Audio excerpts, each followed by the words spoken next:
Yang pertama bahwa di sini hadir juga dari Mabesal, dari Armada RI dan dari Armada 1 yang tentu saja dalam hal kegiatan operasi adalah secara berjenjang perintah dan pelaksanaan operasinya, bahwa di seluruh perairan Indonesia tentu saja sudah diprogram kegiatan operasi yang didelegir unsur-unsur KRI, pesawat terbang, dan pangkalan-pangkalan yang tentu saja dengan tujuan adalah untuk mengamankan perairan Nusantara tersebut. Termasuk yang lalu ini adalah di Selat Banten yang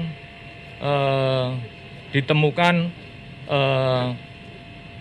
narkotika jenis kokain tersebut. Unsur-unsur yang digelar sana selain ada pangkalan di sana, ada unsur kegiatan operasi pengamanan alki, di mana beberapa kapal mulai dari ujung utara, Natuna Utara sampai ke Samudra Hindia itu digelar unsur-unsur pengamanan alki yang digelar oleh Armada 1.